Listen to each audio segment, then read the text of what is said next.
pixies and fairies and nymphs. Oh my.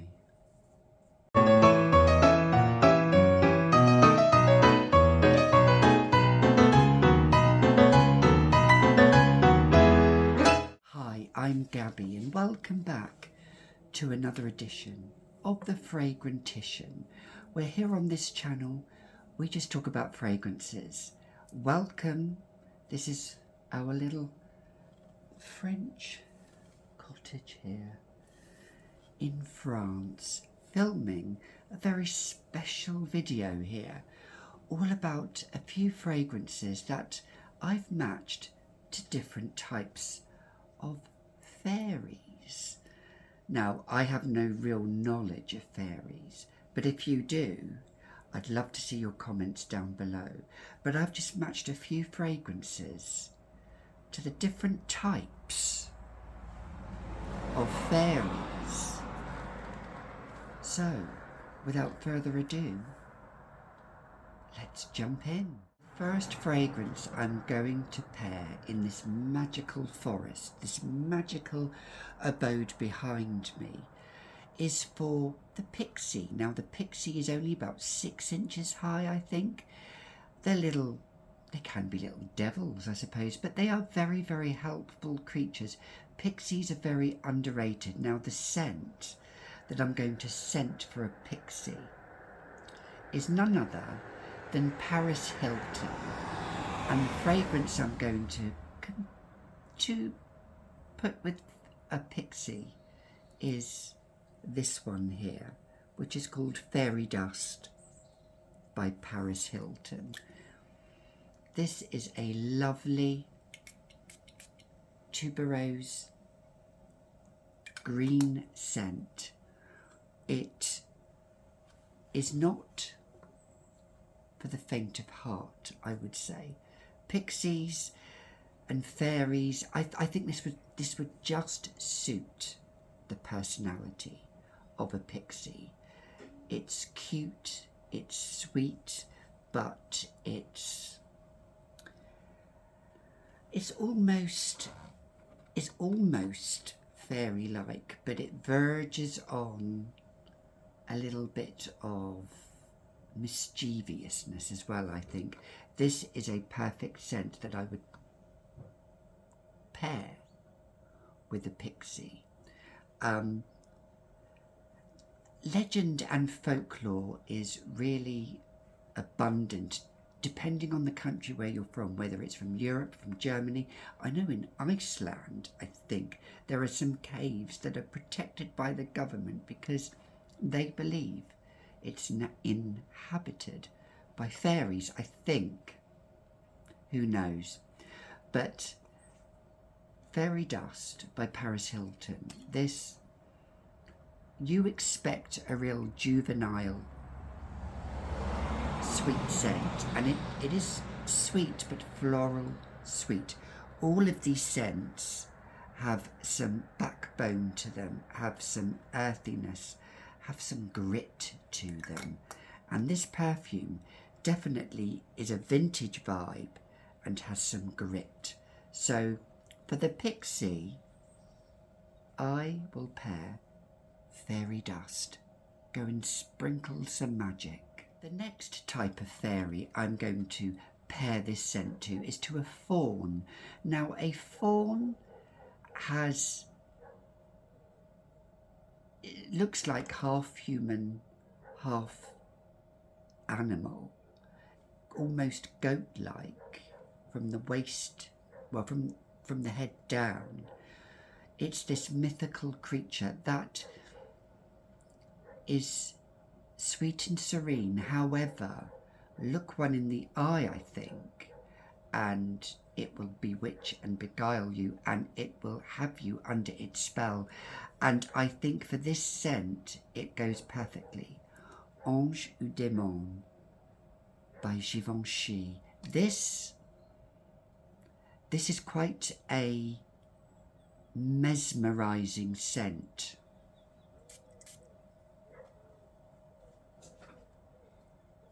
It is floral, lily, but It has this oak and earthiness feel to it. It's sweet and delicate, yet it is quite alluring, and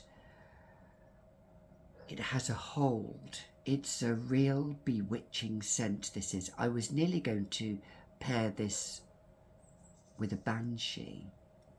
I think even a banshee could wear this. I mean, a banshee's cry could be of death, maybe something reborn. But a banshee could come in many forms.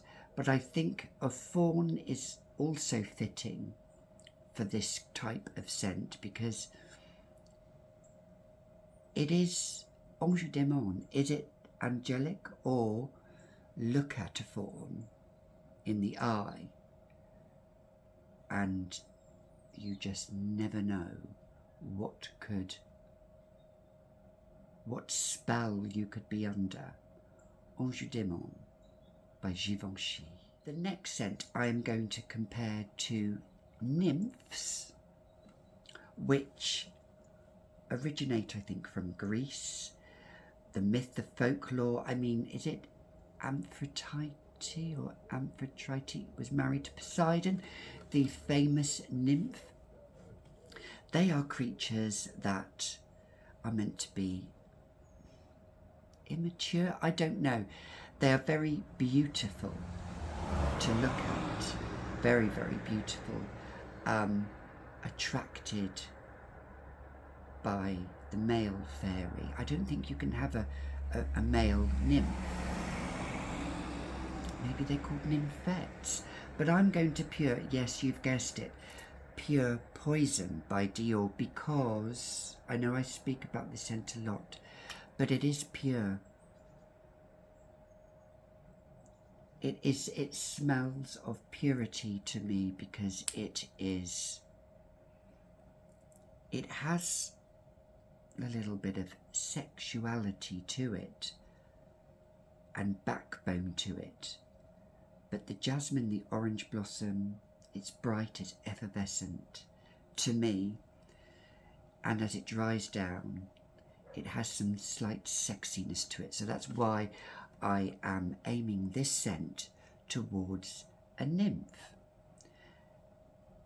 Does anybody know more about Greek folklore? I would love to be more interested. Into my Greek viewers, because I know you do watch, I would love to know. So Pure Poison, I scent the nymphs of this world. The mer people, mermaids, mermen, they come under fairies, they come under folklore, and I'm going to scent this particular scent to them, to Lorelei in Germany. I'm going to scent, actually, you may think I would scent something else, but I'm going to scent this one, Libertine Neroli by Francesca Bianchi. I think this is for a siren, completely opposite to a banshee. The sirens are singing. The neroli, this scent is,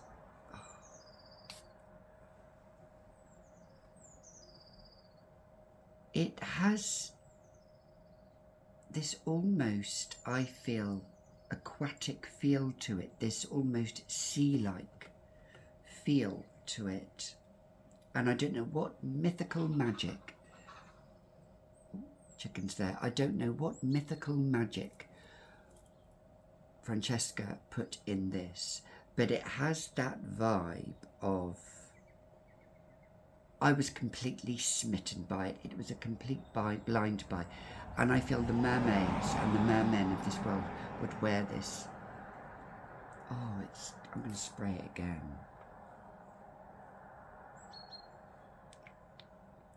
This is so bright and alluring, and when it dries down, the mermaid's tail is just flipping in the air, swishing, going into the deep sea, taking the sailors with her, luring them to the rocks, and then they are under her spell. Libertine Neroli. Let's go to the fireflies, the divas, they're called D-E-V-A-S of the world, little fireflies that dance around the fields and the forest, the plants. Yes, you've guessed it, Anais by Cacharel. These little fairies, they like to plant themselves, these little fireflies, these divas, all around different flora and fauna, and just create magic. This has hyacinth, this has everything you could think of, every magical vegetal, plant and flower and more. Oak moss abound. It's beautiful, but it's quite... Oh, the smells out here are just amazing. The feeling, the smell of nature, creating magical kingdoms. I scent, let's just say, they are the divas of this world, because they are Anais by Cacharel. And finally, I'm scenting elves, German folklore, Nordic folklore. Elves, tall, slender, slim-like, blonde, blue-eyed, living in amongst nature. I'm scenting Aura by Mugler. This has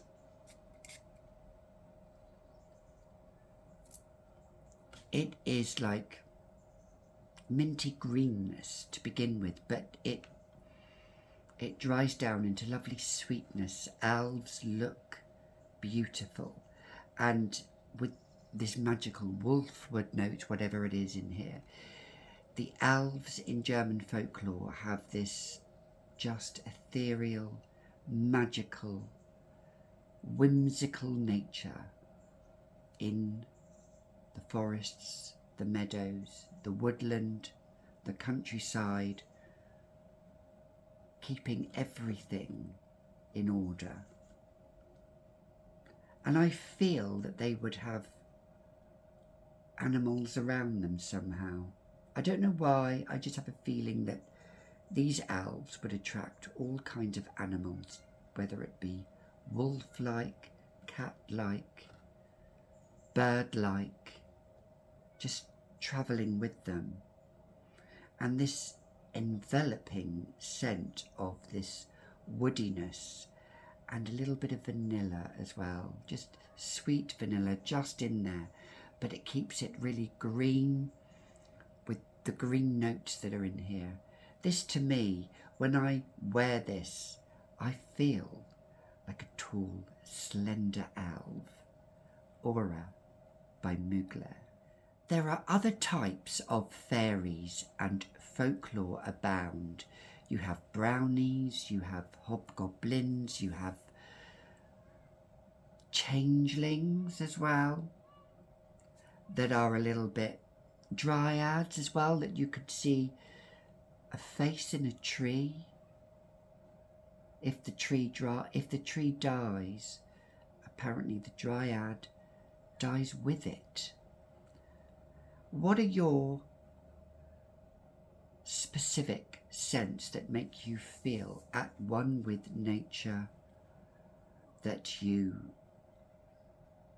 can create a magical spell of goodness and purity within yourself, and evoke that goodness and purity amongst others? I'd love to hear. Comment down below. But until next time, I will say à bientôt, and I'll see you in the next video. Bye for now, my little cherubs.